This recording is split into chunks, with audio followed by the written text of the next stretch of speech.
분명 나를 배신했던 사람인데 시간이 지나면 또 받아들이고 또 상처받는 일을 반복하시나요? 이번엔 달라질 거야 라고 믿었다가 똑같이 마음 아픈 적 있으신가요? 살아오시면서 참 많은 인연을 만나셨을 겁니다. 그 중에는 나를 따뜻하게 해준 사람도 있지만 깊은 상처를 남기고 떠난 사람도 있지요. 오늘은 그 상처에 대해 그리고 우리가 지켜야 할 선에 대해 부처님의 깊은 가르침을 나누고자 합니다. 부처님께서는 말씀하셨습니다.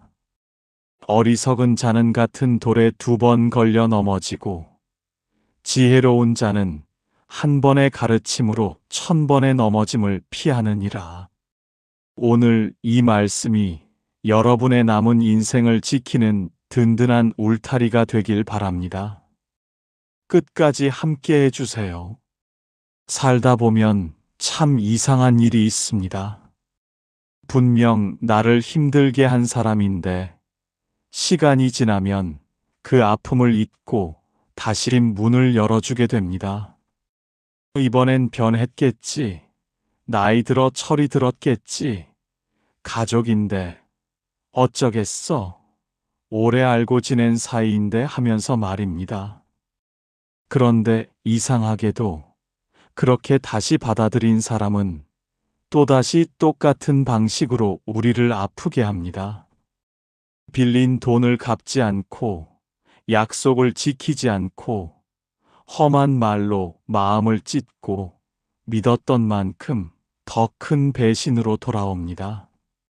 어떤 분은 자식 때문에 평생 고생하십니다.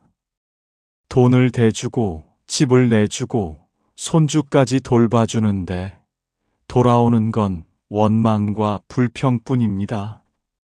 어떤 분은 형제자매 때문에 속을 끓입니다. 어려울 때 도와줬더니 잘 살게 되자 연락도 없고 도리어 없는 사람 취급을 합니다. 또 어떤 분은 친구라는 이름으로 평생 이용만 당합니다. 필요할 때만 찾아와서 도움을 구하고 도와주고 나면 언제 그랬냐는 듯 사라집니다. 이런 일이 반복될 때 우리는 자책합니다. 내가 부족해서 그런가? 내가 너무 매정한가? 한 번 더 기회를 줘야 하는 게 아닐까라고요. 하지만 부처님께서는 이렇게 말씀하셨습니다. 자비와 어리석음은 다르니라. 어느 가을날 한 제자가 부처님을 찾아왔습니다. 그의 얼굴에는 깊은 시름이 가득했습니다. 스승님, 저는 요즘 너무 괴롭습니다. 제자는 눈물을 글썽이며 말을 이었습니다. 제게는 오랜 친구가 하나 있었습니다. 어려서부터 함께 자란 벗이었지요. 그런데 그 친구가 어려울 때마다 저에게 도움을 청했고, 저는 제가 가진 것을 아낌없이 나눠줬습니다. 곡식도, 돈도, 심지어 제 집 한 편도 내어줬습니다. 제자의 목소리가 떨렸습니다. 그런데 그 친구는 형편이 나아지자 저를 멀리 했습니다. 길에서 마주쳐도 모른 척 했고, 제가 어려워졌을 때는 찾아가도 문전박대를 당했습니다. 저는 너무 서러웠지만 그래도 용서했습니다. 그가 또 어려워졌을 때 다시 도와줬습니다. 제자는 주먹을 불끈 쥐었다 폈습니다. 그런데 스승님, 똑같은 일이 또 반복됐습니다. 3번, 4번. 이제는 제가 어리석은 건지 자비로운 건지 모르겠습니다. 사람들은 제게 너는 왜 그리 호락호락하냐고 합니다. 하지만 제 마음 한편에선 한 번만 더 기회를 주면 변하지 않을까 하는 생각이 듭니다. 제자의 눈에서 눈물이 주르르 흘러내렸습니다. 스승님, 저는 어떻게 해야 합니까? 이렇게 사는 것이 부처님의 가르침입니까? 아니면 제가 잘못 알고 있는 겁니까? 부처님은 조용히 제자를 바라보셨습니다. 가을 바람이 불어와 나뭇잎을 흔들었고 잠시 침묵이 흘렀습니다. 새들의 지저귀만이 고요한 공기를 채웠습니다. 부처님께서 입을 여셨습니다. 물을 보아라. 제자는 고개를 들어 앞에 흐르는 시냇물을 바라보았습니다. 물은 모든 것을 받아들이느니라. 깨끗한 것도 더러운 것도 물은 가리지 않고 받아들여 함께 흘러가지. 그것이 물의 본성이니라. 제자가 물었습니다. 그렇다면 저도 모든 것을 받아들여야 하는 것입니까? 부처님께서 고개를 저으셨습니다. 그러나 물을 다시 보아라. 물은 더러운 것을 받아들이되 그것을 씻어내느니라. 흙탕물이 흘러가면 언젠가 맑은 물만 남지. 하지만 독이 섞인 물은 어찌 되겠느냐? 제자가 깨달음의 빛을 보이며 대답했습니다. 독이 섞인 물은 모든 물을 독으로 만들어 버립니다. 그렇느니라. 내가 받아들인 이가 흙과 같다면 시간이 지나면 씻겨나가리라. 하지만 내가 받아들인 이가 독과 같다면 그 독은 내 삶 전체를 병들게 하느니라. 제자가 다시 물었습니다. 그렇다면 어떻게 흙과 독을 구분할 수 있습니까? 부처님께서 하늘을 가리키셨습니다. 저 나무를 보아라. 봄이 오면 꽃을 피우고 여름이 오면 잎을 무성하게 하고 가을이 오면 열매를 맺느니라.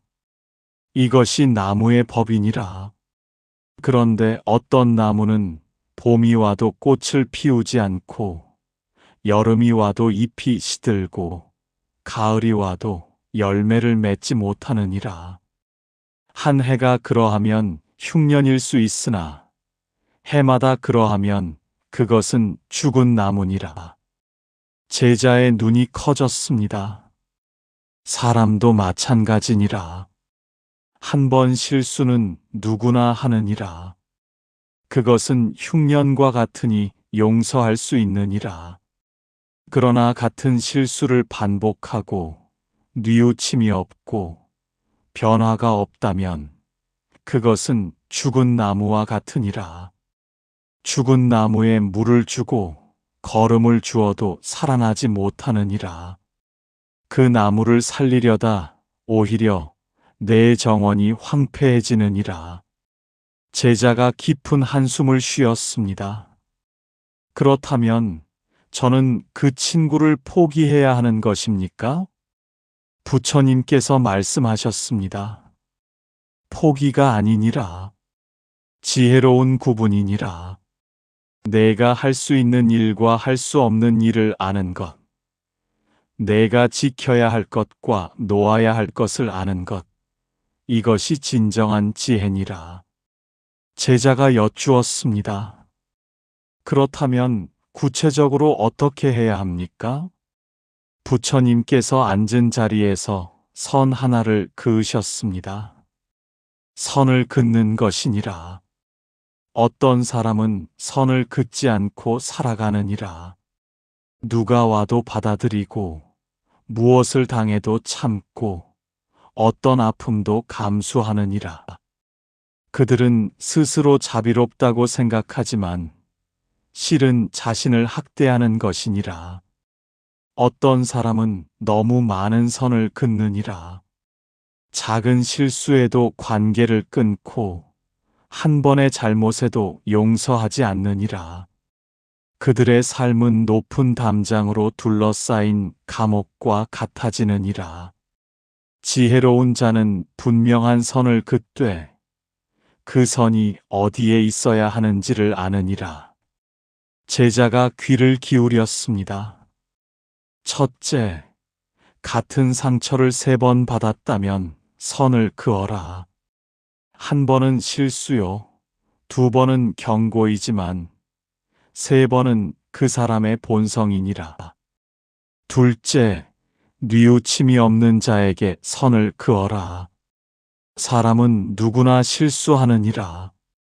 하지만 진정으로 뉘우치는 자는 같은 실수를 반복하지 않느니라. 변명만 하고 뉘우침이 없다면 그는 변할 수 없는 자니라. 셋째, 내 존엄을 해치는 자에게 선을 그어라. 내가 아무리 낮추고 용서해도 너를 함부로 대하고 업신여기는 자가 있느니라. 그런 자 앞에서 너는 이미 사람이 아니라 물건이 된 것이니라. 넷째, 내 가족을 해치는 자에게 선을 그어라. 내가 참을 수는 있어도 내 가족까지 고통받게 해서는 안 되느니라. 자녀가, 배우자가, 부모가 그로 인해 아파한다면 너는 선을 그어야 하느니라. 다섯째, 내 마음의 평화를 깨뜨리는 자에게 선을 그어라. 그 사람을 생각할 때마다 가슴이 답답하고 만날 때마다 두려움이 앞선다면 그것은 내 마음이 보내는 신호니라. 제자가 눈물을 닦으며 말했습니다. 하지만 스승님, 그렇게 선을 긋는 것이 너무 냉정하게 느껴집니다. 부처님께서 부드럽게 말씀하셨습니다. 냉정함이 아니니라. 그것은 자기 자신에 대한 자비니라. 내가 너를 소중히 여기지 않는데 누가 너를 소중히 여기겠느냐? 제자가 고개를 끄덕이다가 다시 물었습니다. 그렇다면 스승님, 선을 긋는다는 것이 그 사람을 미워하거나 원망하라는 뜻입니까? 부처님께서 고개를 저으셨습니다. 그것이 사람들이 가장 흔히 하는 착각이니라. 선을 긋는 것과 미워하는 것은 다르니라. 어떤 사람은 선을 그으면서 증오로 가득 차느니라. 저 사람은 나쁜 사람이야. 저 사람 때문에 내가 이렇게 됐어라고 하면서 마음속에 독을 키우느니라. 그러면 선은 그었지만 내 마음은 여전히 그 사람에게 묶여 있느니라. 제자의 얼굴에 놀라움이 번졌습니다. 또 어떤 사람은 선을 긋지 못하면서 자신을 착한 사람이라고 생각하느니라. 나는 원수도 용서하는 넓은 마음을 가진 사람이야 라고 하면서 반복되는 상처를 받아들이느니라. 그것은 자비가 아니라 자기기만이니라. 지혜로운 자는 이렇게 하느니라. 선을 그으되 미워하지 않고 거리를 두되 원망하지 않느니라. 그저 이 사람과 나는 함께할 수 없구나 라고 담담히 인정하느니라. 제자가 깊이 생각에 잠겼습니다. 부처님께서 계속 말씀하셨습니다. 또 하나 경계해야 할 것이 있느니라. 어떤 사람은 선을 긋고 나서 죄책감에 시달리느니라. 내가 너무 냉정한 건 아닐까? 혹시 내가 잘못 판단한 건 아닐까 하면서 말이니라. 하지만 생각해 보아라. 내가 선을 긋기까지 얼마나 많은 기회를 주었는가? 얼마나 많은 상처를 참았는가? 얼마나 많은 눈물을 흘렸는가? 그렇다면 그 선은 너무 늦게 그은 것이지 너무 빨리 그은 것이 아니니라. 제자가 눈물을 흘리며 고개를 끄덕였습니다. 그리고 명심하여라. 내가 선을 그어도 그 사람이 진정으로 변한다면 다시 받아들일 수 있느니라. 하지만 그 변화는 말이 아니라 행동으로 오랜 시간 증명되어야 하느니라. 한두 번의 착한 행동으로 속지 말고 최소 한 해 이상 지켜보아라. 진짜 변화는 시간이 증명하느니라. 선을 긋는다는 것은 문을 영원히 잠그는 것이 아니니라. 다만 열쇠를 내가 가지는 것이니라. 상대가 문을 두드린다고 해서 무조건 열어주는 것이 아니라 내가 지켜본 후 열지 말지를 결정하는 것이니라. 제자가 여쭈었습니다. 그렇다면 실제로 어떤 상황에서 어떻게 해야 합니까? 부처님께서 말씀하셨습니다. 만약 내 자식이 너를 함부로 대하고 돈만 요구한다면 이렇게 하여라. 내가 진정으로 어려울 때는 도와주겠다. 하지만 노름빚이나 허황된 사업, 사치를 위한 돈은 주지 않겠다고 분명히 말하여라. 그리고 그 선을 지켜라. 만약 내 형제 자매가 어려울 때만 찾아오고 잘 될 때는 외면한다면 이렇게 하여라. 한 번은 도와주겠다. 하지만 갚지 않고 다시 요구한다면 그때는 거절하겠다고 미리 말하여라. 그리고 실제로 그렇게 하여라. 만약 내 친구가 약속을 반복해서 어긴다면 이렇게 하여라. 나는 더 이상 내 약속을 믿을 수 없다. 네가 변했다는 것을 행동으로 보여줄 때까지 거리를 두겠다고 말하여라. 그리고 연락을 줄여라. 제자가 물었습니다. 그런 말을 하면 관계가 끊어지지 않겠습니까? 부처님께서 대답하셨습니다. 이미 진정한 관계가 아닌 것을 어찌 끊어진다고 하겠느냐? 한쪽만 주고 한쪽만 받는 것은 관계가 아니라 착취니라. 한쪽만 상처받고 한쪽만 이용하는 것은 인연이 아니라 고통이니라. 진정한 관계는 선을 그어도 남아있느니라. 오히려 선이 분명할 때 서로를 더 존중하게 되느니라. 하지만 가짜 관계는 선을 긋는 순간 사라지느니라. 그것은 원래 관계가 아니었기 때문이니라. 제자가 여쭈었습니다. 선을 긋는 것이 두렵습니다. 혹시 제가 외로워지는 건 아닐까요? 부처님께서 잔잔히 웃으시며 말씀하셨습니다. 독이 든 음식을 먹는 것과 굶는 것 중 무엇이 더 나으냐? 독이 든 음식은 배를 채워주는 것 같지만 결국 너를 병들게 하느니라. 차라리 굶는 편이 건강에 낫느니라. 나쁜 인연도 마찬가지니라. 외로움을 채우려고 나쁜 인연을 붙들면 결국 내 마음이 더 병들게 되느니라. 차라리 혼자 있는 편이 평화롭느니라. 그리고 명심하여라. 나쁜 인연을 끊어내면 그 자리에 좋은 인연이 들어오느니라. 내 삶에 독한 사람들이 가득하면 좋은 사람들이 들어올 자리가 없느니라. 제자가 눈물을 닦으며 말했습니다. 스승님, 이제야 알겠습니다. 제가 그동안 잡이라고 생각했던 것이 사실은 두려움이었습니다. 외로워질까봐, 나쁜 사람으로 보일까봐, 혼자 남을까봐. 그래서 선을 긋지 못했던 것입니다. 부처님께서 고개를 끄덕이셨습니다. 그렇느니라. 진정한 깨달음이니라. 많은 사람이 자비와 두려움을 혼동하느니라. 자비는 힘 있는 자의 선택이지만 두려움은 약한 자의 굴복이니라.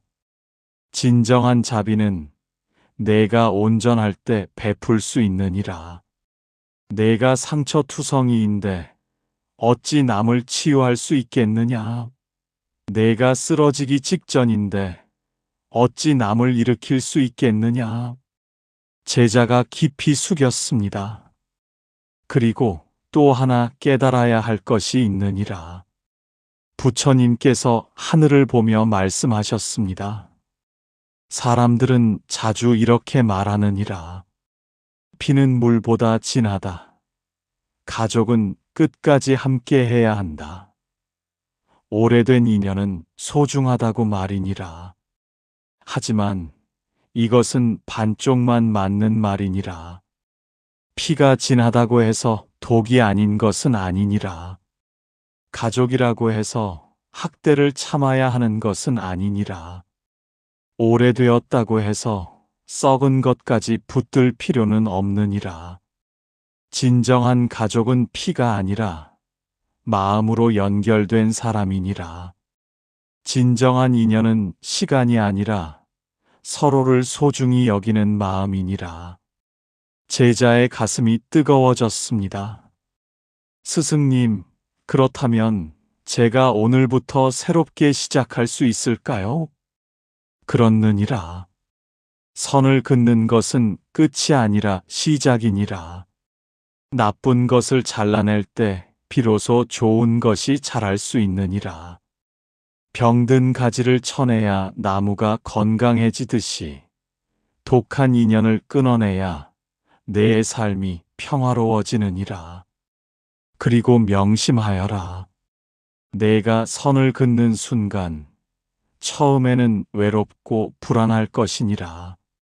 하지만 시간이 지나면 알게 되리라. 그것이 내가 한 최고의 선택이었음을 말이니라. 제자가 두 손을 모으고 깊이 절했습니다. 눈물이 땅에 떨어졌지만 그것은 슬픔의 눈물이 아니라 깨달음의 눈물이었습니다. 감사합니다, 스승님. 이제 저는 무엇을 해야 할지 알겠습니다. 부처님께서 제자에게 마지막 가르침을 주셨습니다. 이제 매일 실천할 것을 알려주리라. 아침에 일어나면 이렇게 다짐하여라. 오늘 하루 나는 나를 소중히 여기리라. 나를 해치는 것을 받아들이지 않으리라. 이 한마디면 족하니라. 낮에 사람을 만나거든 이것을 기억하여라. 이 사람은 나를 존중하는가? 이 사람과 함께 있을 때 나는 평화로운가? 답이 아니오라면 거리를 두어라. 저녁에 잠자리에 들기 전에는 하루를 돌아보아라. 오늘 나는 나를 지켰는가? 혹시 참지 말아야 할 것을 참았는가? 그리고 내일은 더 나은 선택을 하리라 다짐하여라. 일주일에 한 번은 내 주변 사람들을 살펴보아라. 누가 나를 기쁘게 하고 누가 나를 지치게 하는가? 지치게 하는 사람과의 시간을 줄이고 기쁘게 하는 사람과의 시간을 늘려라. 한 달에 한 번은 내 마음을 점검하여라. 내가 두려움으로 관계를 유지하고 있는 것은 아닌가? 만약 그렇다면 용기를 내어 선을 그어라. 그리고 1년에 한 번은 크게 돌아보아라. 작년의 나와 올해의 나를 비교해 보아라. 더 평화로워졌는가? 더 자유로워졌는가? 만약 그렇지 않다면 더 과감하게 선을 그어야 하느니라. 제자가 여쭈었습니다. 하루 5분이면 이 모든 것을 할 수 있습니까? 그렇느니라. 처음에는 어렵겠지만 익숙해지면 숨 쉬는 것처럼 자연스러워지느니라. 그리고 이 5분이 내 인생을 바꾸리라. 제자가 다짐하듯 말했습니다. 매일 실천하겠습니다, 스승님. 부처님께서 제자를 바라보시며 말씀하셨습니다. 오늘 내가 전한 가르침을 다시 한번 정리하리라. 첫째, 흙과 독을 구분하여라.